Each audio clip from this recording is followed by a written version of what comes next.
This is The Speaking Show. I'm David Newman, and you're tuned in to the #1 podcast for speakers, consultants, and experts who want to speak more profitably.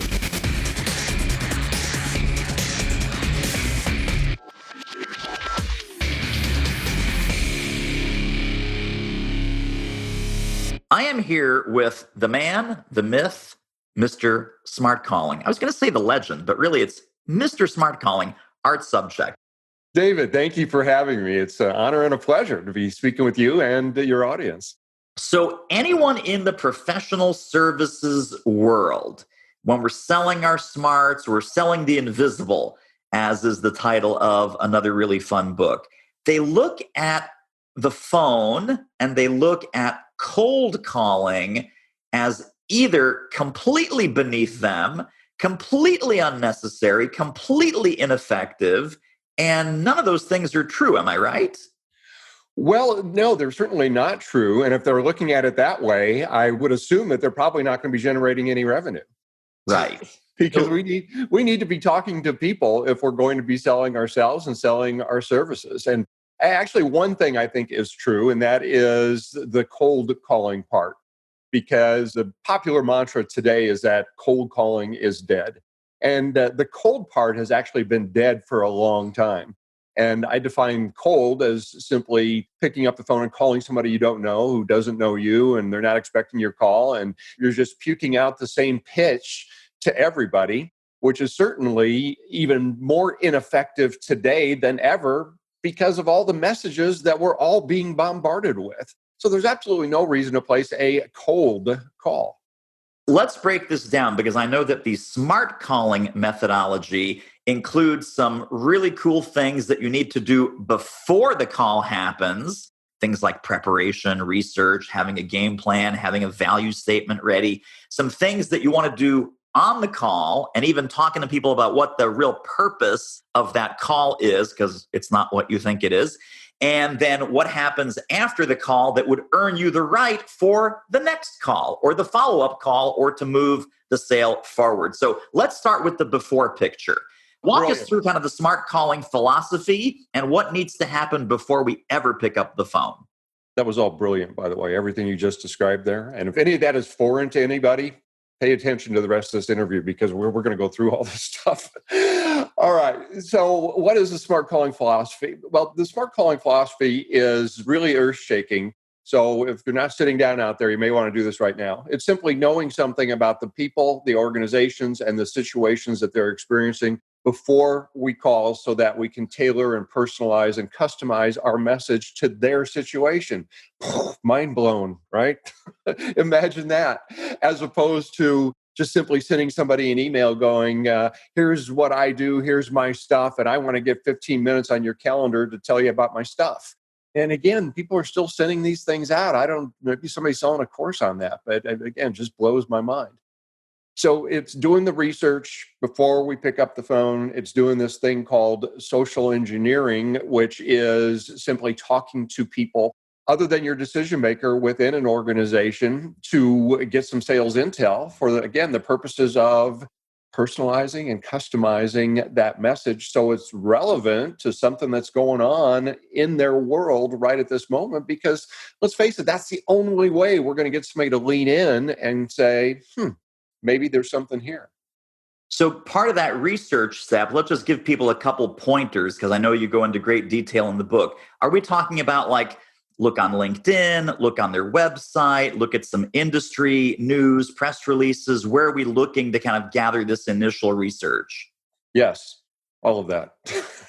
I mean, it's not rocket science and doesn't need to be. So the first step I would say, of course, is, you want to look at whatever list are you working from. Are you working from your own database? Look at your own notes. Again, so much common sense here. But then, of course, we want to go to Mr. All-Knowing Google, and that's going to take us a variety of different places. Certainly, it's going to take us likely to LinkedIn if our prospects are active on LinkedIn. And if you are in sales of any type, or if your business relies on you selling, even though your title may not be salesperson, you do need to be proficient at using LinkedIn. And there's a lot of free information out there on how to do that. So you might have some industry specific sources or sites that you may be able to go to get some information. Go to their social media sites. And somebody out there right now might be saying, ooh, isn't that stalking or isn't that creepy? Well, I mean, I think that went away several years ago because whatever people put out there on social media, they're putting out there themselves, right? Now, just because we have information doesn't mean that we're necessarily going to use it right out of the gate, right? But it could give us a little bit of insight into, again, what's going on in their world. It could be some people use their social media for business. I know you do, I do. A lot of people who are watching us right now, they do as well. And then, of course, in addition to all these online sources, we can do the real-time research, which is social engineering. And that is, again, nothing more than calling into the organization. Let me just give you the social engineering process here, okay? It's very simple. You get somebody on the phone. So, for example, in my case, I sell sales training. I sell to sales leaders, executives in companies. So who is going to be able to provide me some great information about the sales team? I don't know, salespeople maybe. So I'm going to call into the sales department. I'll do a LinkedIn search. So I'll be able to find somebody with sales in their title at that organization. Also, I may be able to do some other searches, for example, such as some of the job site searches to see, are they looking for salespeople? What's in the job description? Are they doing cold calling or prospecting? So now I've got this information. I'll call into the department. I've got a salesperson on the phone and say, hey, David, Art Sobczak here with Business by Phone, hoping you could help me. So what I've done here now is introduce myself, my company. Then I use the magic H word. Now, I'll add something else here with the salesperson because when a salesperson gets a call, we all hope they're calling to place an order. But I'll let them know that, hey, I'm not a prospect for you, but what I have is probably going to help you. I'm going to be speaking to your VP of sales, Pat, and I want to make sure I'm prepared when I do. There's probably some information you could help me with. So now I've given what's called a justification statement. And justification statement is nothing more than giving a reason for asking for information. And it is psychologically proven by people who study this stuff that if you give a reason for asking for something, regardless of how minimal it might be, you're going to get more and better compliance. So I've given you a reason. Now, also, here's a little tip. Notice what I didn't do. I didn't say, could you answer some questions for me? It's kind of a pet peeve of mine because that is a question, isn't it? So I'll just say, I'm hoping you can help me. There's some information you could help me with. I'd like to ask you some questions. And then I'll say, hey, I know you guys do some prospecting. Tell me about that. So now I'm asking them questions about what's going on in their world. So I want to find out, are they doing prospecting, which I already know? What kind of training are they getting? What kind of results are they getting? What's the morale like? What do they wish they had that they didn't? Now I've got all this great stuff that I'm going to be able to use combined with my other information. I might be able to pull a couple nuggets out of there and use them in my interest creating opening and or voicemail message to my decision maker. I am just thinking through how brilliant this is and how much it's going to increase your chances with the ultimate decision maker because you are so prepared. You've taken the pulse of the folks, that work there. You've got the cultural, the insight, the obstacles, the challenges. How many of these social engineering conversations do you like to have? Do you just talk to one person? Do you like to talk to two or three people? Kind of, is there a ballpark? I always struggle with general type, you give me a number type questions because it really depends. I mean, are you selling enterprise software to a large organization with multiple stakeholders? So, for example, right now I'm working with a major pharmaceutical company and their reps are calling into practices, right? So there might be 6 or 7 different people in that practice that they want to speak with, nurse practitioner, the PA, the office manager, practice manager. And in other cases, if I'm a solopreneur, I'm selling to a small organization, maybe I'm just going to have one conversation. So I guess the answer would be as many as it takes in order to get the information that you need. And again, depends on the complexity of what you're selling as well. Now, one objection that typically comes up if this is foreign to people is that they'll say, oh, people are busy. They don't have time to answer your questions. Well, how would you make that decision for somebody that they're busy? I mean, if you have them on the phone and you've given a reason for asking questions, people are conditioned to answer questions. Now, here's another objection I sometimes get. people will say, oh, well, won't a decision maker be mad that you were talking to somebody else asking about what they're doing? And I said, well, number one, if anybody ever gives you that objection, simply respond with, David, well, I wanted to make sure I was prepared when I called you so I didn't waste your time with something that wouldn't be relevant. But I believe it is based on what I found out. And then the other thing is, in all my years of doing this and teaching this, I've never, ever had somebody tell me that somebody ever said that to them. Hey, good looking. Are you currently getting paid to speak? Would you like to ramp that up? We can help. Book a confidential speaker strategy call with our team at doitmarketing.com/call, and let's see what we might do together. The call is free, but the results may be priceless. Now, let's also talk. Another important thing that you teach your clients is what is the purpose of that initial SMART call, formerly known as cold call. A lot of sales professionals, a lot of consultants and trusted advisors, well, I'm calling so I make the sale. I'm calling to, get them as a client. That's probably not the best way to think about it. What is the best way to think about setting that initial call objective? Well, I think it really depends. Well, it totally depends on what is your sales process and what, again, are you trying to accomplish? There may be some people on this call who the first step in their process is they need to do an audit of utility bills or taxes or something like that. And in that case, it would be to get that initial agreement that this is what we're going to do. For other people, it might be to get them on a webinar. For other people, if we're not selling a high dollar thing, maybe it is to close the sale. So again, I can't tell you what that is, but here is one thing that I do disagree with. There are people out there who've been saying this for years. The purpose of the first prospecting call is just to get an appointment. And I'm thinking about this. One of the hardest things for us to do as salespeople today is to get somebody on the phone. So what I guess really they're suggesting is once we get somebody on the phone, all we want to do is set a time to get them on the phone again. You're already on the phone. You're already talking to them. So one of my favorite sayings forever has been, if the music is still playing, let's stay on the dance floor.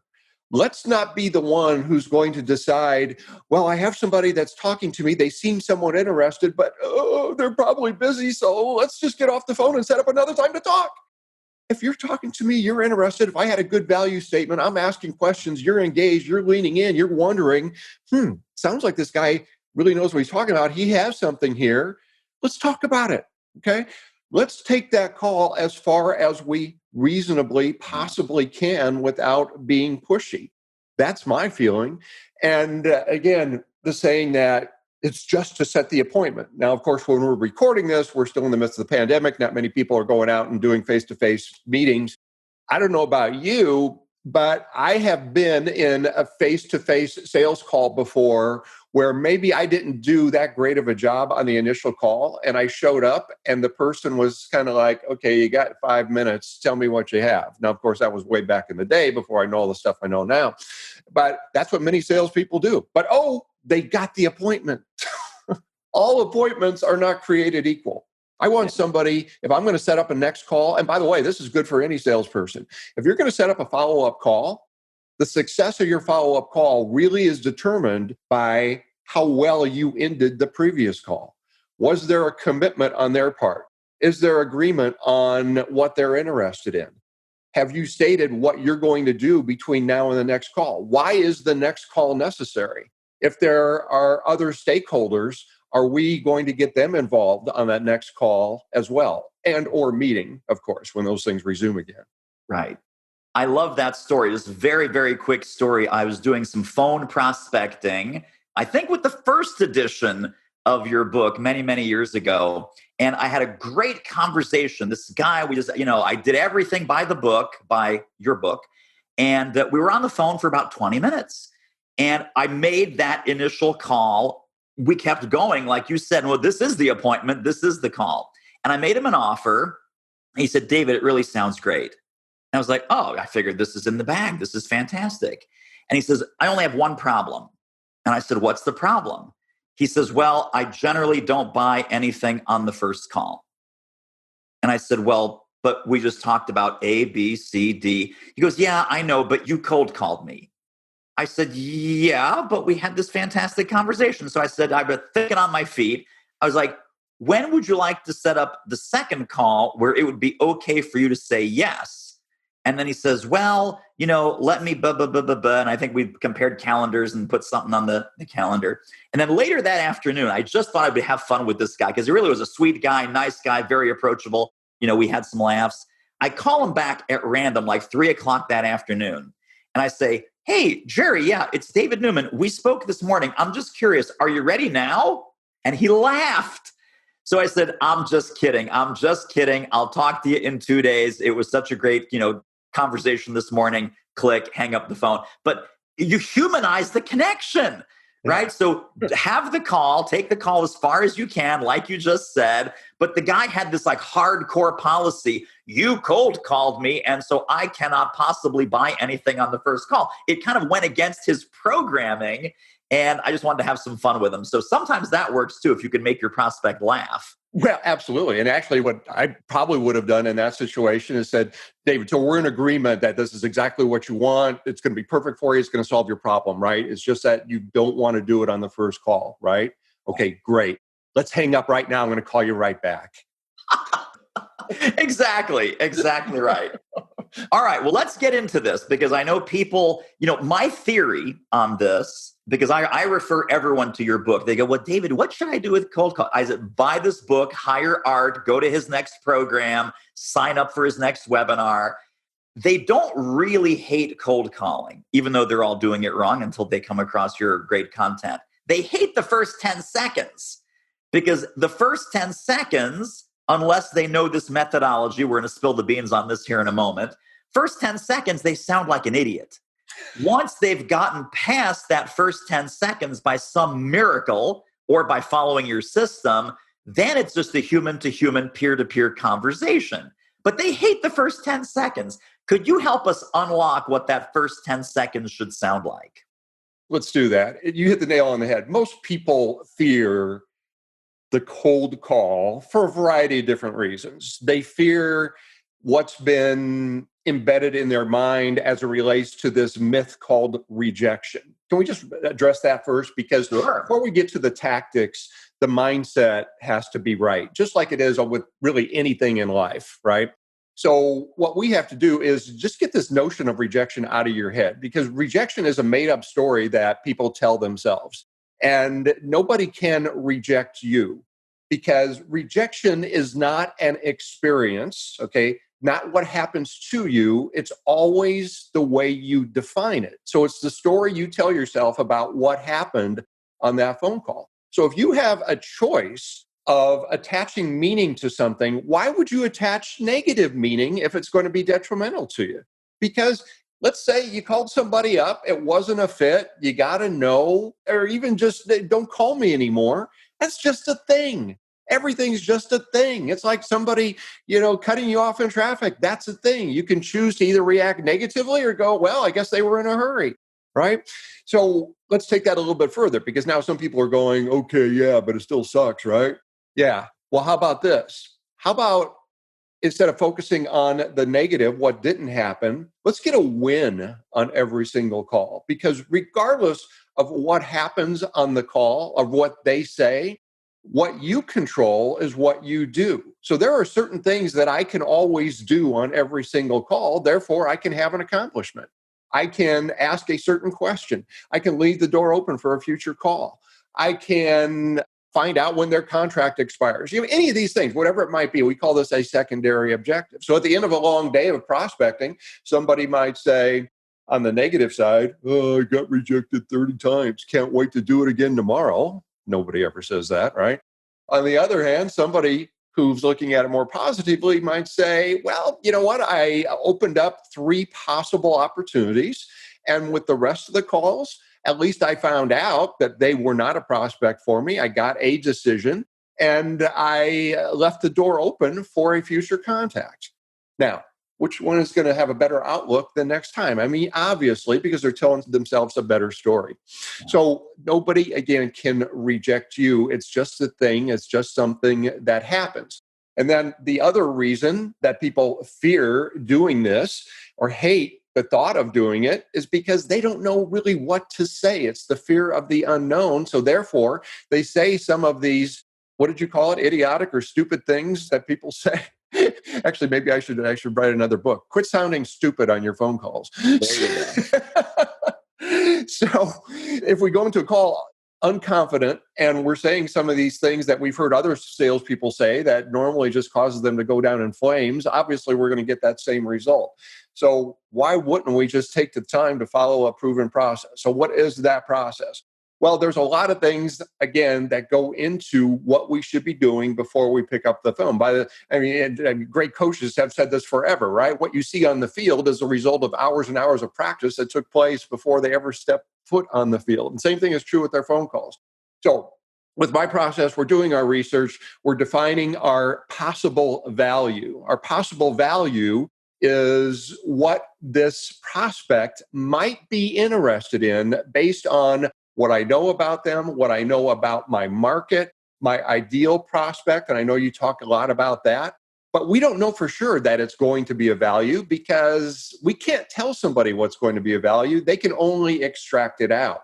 So what I suggest we have is called a hypothesis of value. That's a big word for me.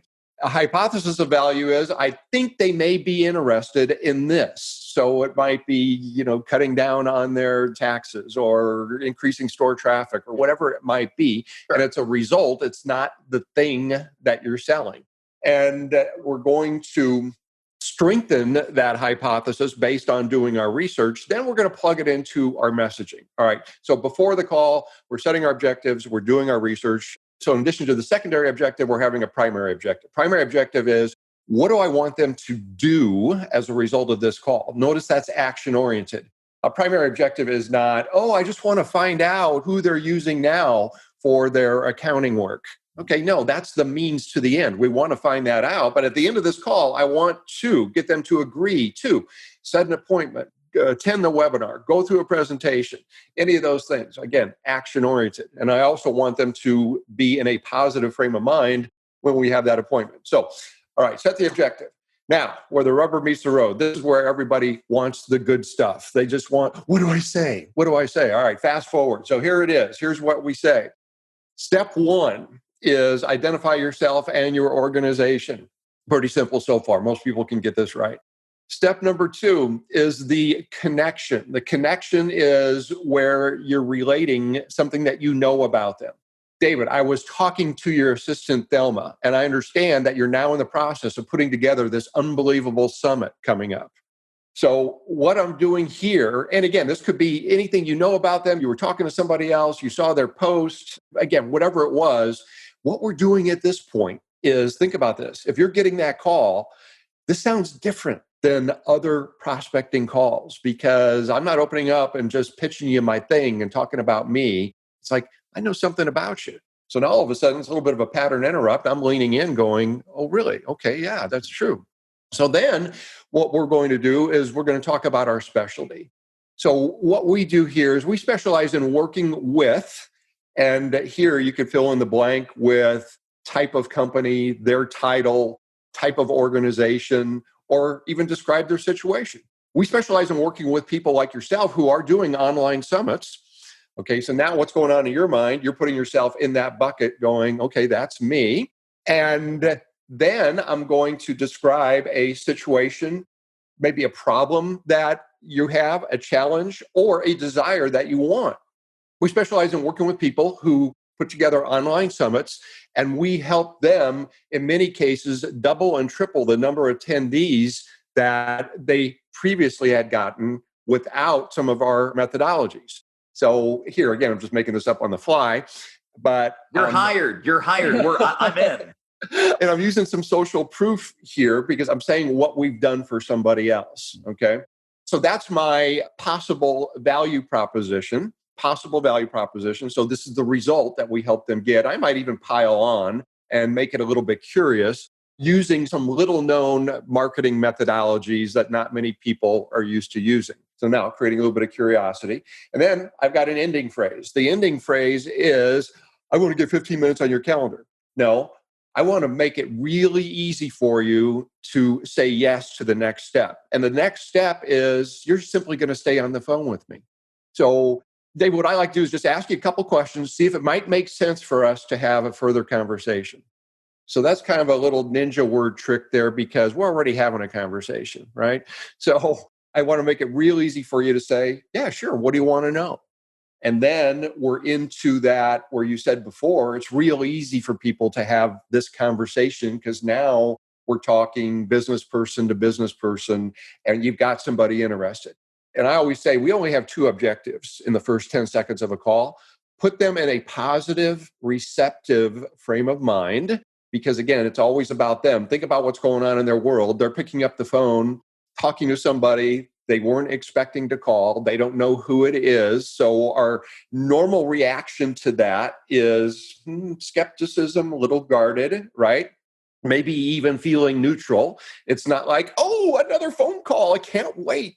No, so we got to get them in that positive, receptive state of mind. And the only other objective is to get them talking. Because once I have them talking from that positive, receptive state of mind, we're in the next part of the call, which is the discovery phase. That is so vitally important because even when you reframe it that way, that it's mainly questions, it's mainly listening. I know a lot of people that are nervous about talking. They're nervous about pitching. They're nervous about presenting. I've never met someone, Art, who is nervous about listening. You ever met someone who's nervous about listening? You described me because I'm nervous about pitching. I'm nervous about talking about my stuff. Because if I start talking about my stuff too early, there's a chance that they're probably going to say, I don't need that. And that's something that we should never hear as salespeople. Because if somebody says, I don't need that, we presented something that they don't need. Why did we do that? Because we didn't find out about them. Right. I love it. Let's talk about we had a great initial conversation. Before we hang up the phone, we need to nail down the next step. And we also need to nail down some confirmation or commitment on their part that we're doing this together. I'm not doing it to you. I'm doing it with you. We're doing it together. So talk about the commitment step and then the next action agreement and then the commitment to take that next step. Yeah, let's use a real example as opposed to a generality here. So let's take somebody who's in some type of consulting, again, whatever field. So what we did was, I'm the salesperson. I created interest.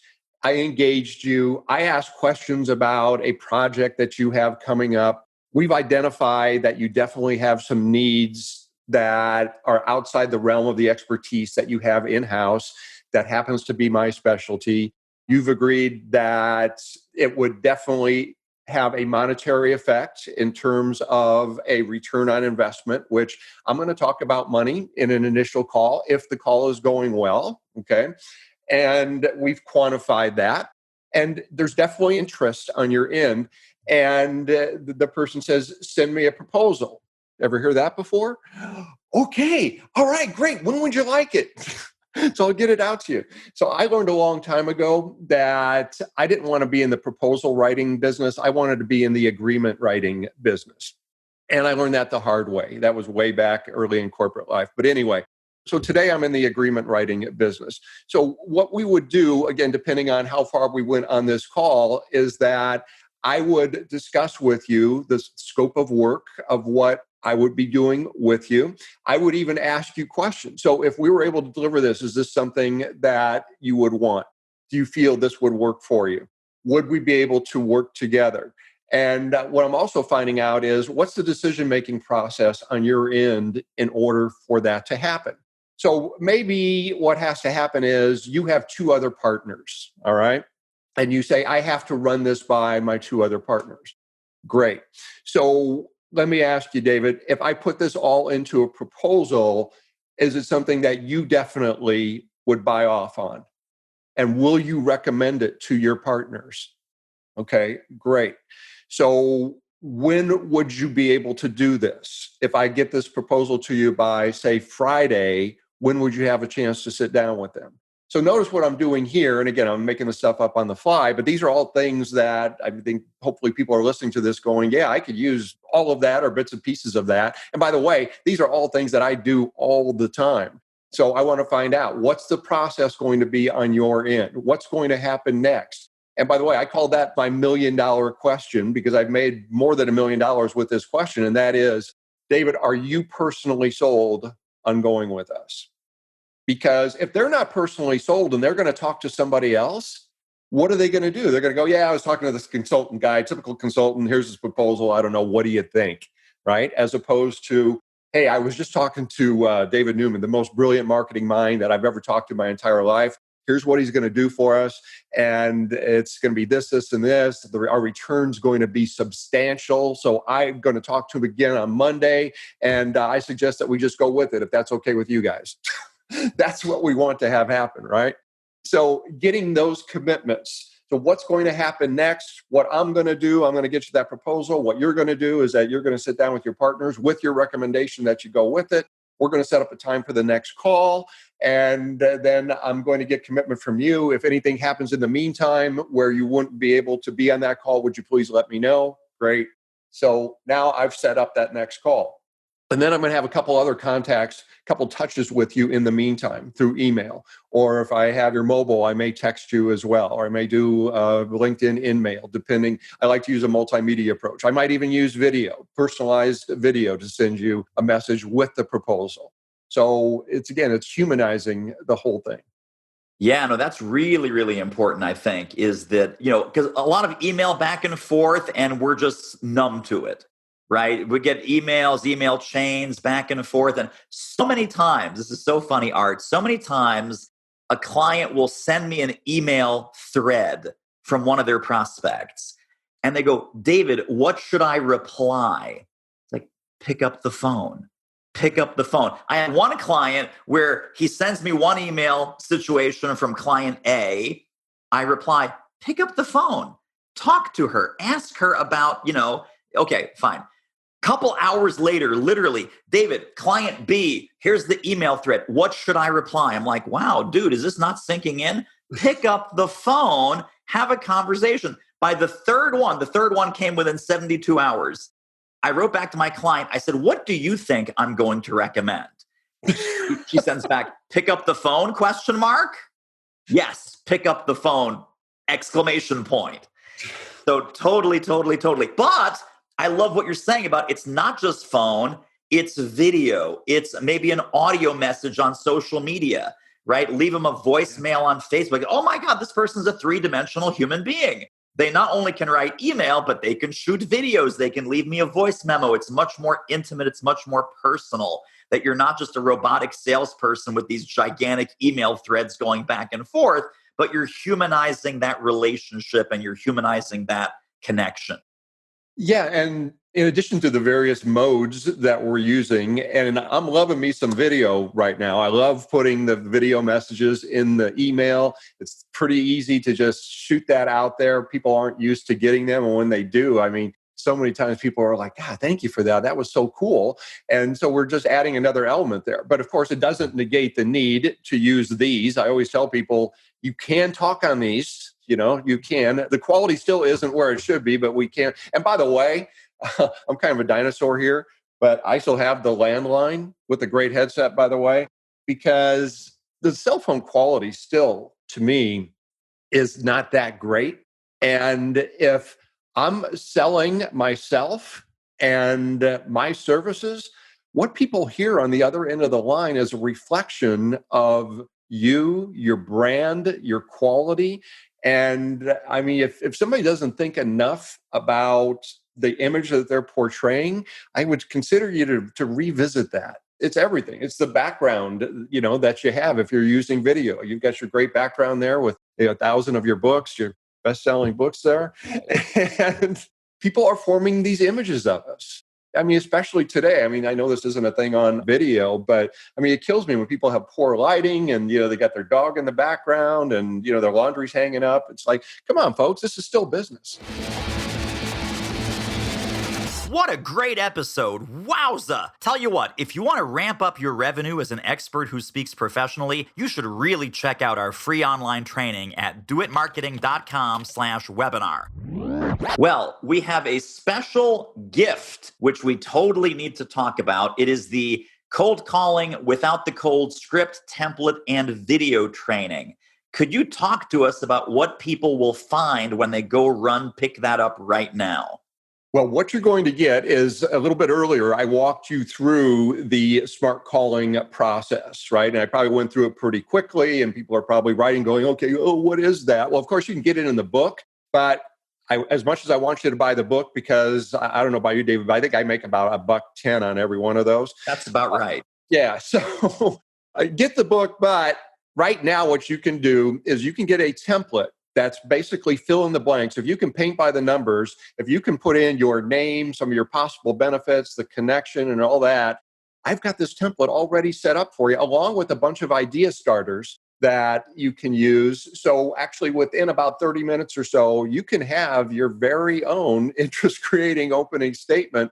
Again, I'm not suggesting that you don't do all the pre-work, but this really is a cheat sheet. And I've got a 35-minute video that goes along with that actually walks you through that process. And again, it's the same process I teach. It's the same process that's in the book. You're going to find a lot more in the book and the justification behind it and more examples. But if you don't want to, you don't need to buy anything. You can go ahead and just get that for free right now. Love it. We are going to be emailing out about that. We're going to make sure that folks pick that up ASAP because it is super, super valuable. Art, let me ask you, just as we wrap up, final thoughts, parting words of wisdom or encouragement for folks to start the smart calling methodology in their own sales or consulting practice. Well, I would encourage you, number one, get your mindset right. You can do this. Because I would assume that as a business person, as a professional, you have no problem talking to somebody about the results that you can deliver. And if you have the right process, which now there's no excuse to not have it, and if you combine that with the mindset, you can do amazing things out there, but you have to put in the activity. And with that being said, not everybody's going to be a prospect for you. But you know what? The great thing is not everybody needs to be. And only a few of them need to be. And when you put things in motion, things start happening. And whatever fear that you had is going to go away. And if you have some fear at all of picking up the phone, it's not going to go away unless you start picking up the phone. But all these tools are going to make it easier for you to do that. And I guarantee you are going to get some success. I love it. Art Sobczak, you're a rock star, my friend. I appreciate you. David, back at you. So are you. Thank you so much for having me on. Well, that wraps up another episode of The Speaking Show. Hey, tell you what, if you like us, rate us and review us on iTunes. Subscribe. Tell a friend. Go grab the notes and downloads and extras at thespeakingshow.com. See you next time.